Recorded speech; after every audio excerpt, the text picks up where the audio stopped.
Member for 5 minutes. I call the Honourable Damien O'Connor. Thank you, Mr Speaker. Mr Speaker, firstly, that was an outrageous misrepresentation of a bill that is designed, Mr Speaker, to offer a fair go to every New Zealander, regardless of their race or background or ethnicity.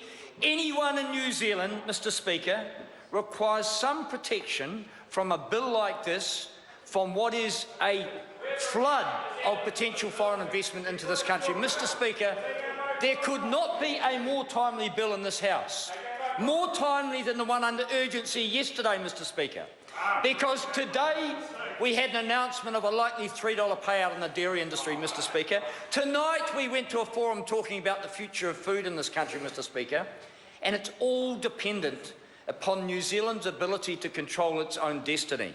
Mr Speaker, I applaud my colleague Phil Goff, who in his patriotic, committed way has put into the ballot and had it pulled out a bill that will, quote, require foreign investors to deliver benefits that would be over and above what a New Zealand investor would produce. Mr Speaker, all it does is guarantee something that the national government claimed it would put in place and has failed to do, Mr Speaker. Can I say that New Zealand is a nation built on farmers and farming families, Mr Speaker.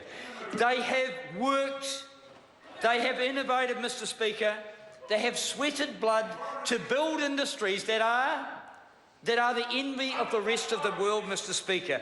And the ownership of the land has been at the core of their passion and their commitment.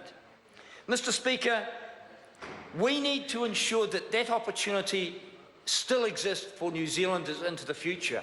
Otherwise, our economy is at risk. Mr Speaker, we had a Prime Minister who, if you are to believe him, made a quote that we don't want to become tenants in our own land, Mr Speaker, John Key himself. And then he is effectively, well, we could perhaps believe that one comment. Mr Speaker, we too believe that. We too believe that we need to have a fair go for New Zealanders investing. At the moment, we've got foreign investors able to access capital at 0.5% or less, Mr Speaker, or hot money, who can come into this country and not face any challenge from the current government's Overseas Investment Office, because not one application of the 400 since this government came into the House, not one of them has been turned down. Mr Speaker, at the time of the Crayford Farm debacle, Mr Speaker, when the government said that, and John Key reiterated his view that we do not want to become tenants in our own land, they said they would change the OIO criteria. Mr Speaker, they said that they had to move to protect New Zealand investors, but they also said, but didn't tell us, of course, that they were only going to move to protect applications for large farms. Large farms defined by themselves, the national government, as being 10 times that of the average New Zealand farm. Average farm, say 300 hectares, that's 3,000 hectares and above. They'd look carefully at it.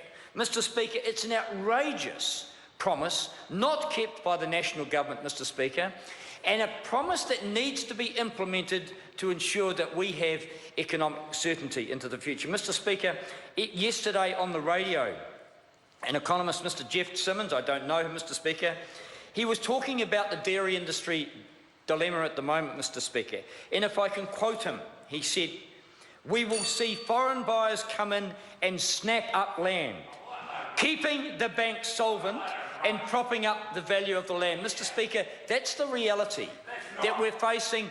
Investors through the world, access to cheap capital, and that member knows it, that the government's going to leave the doors wide open to that land, to the purchase of that land, to prop up the values and save the banks. Mr Speaker, what we say and what my colleague Mr Goff is saying in this bill is that we need proof that any of that foreign investment will deliver greater benefits than would a Kiwi of any ethnicity, in spite of the outrageous claims by the previous speaker, of any ethnicity, any Kiwi investor, and they don't even have to be a farmer, Mr Speaker, but at least they have to be a Kiwi.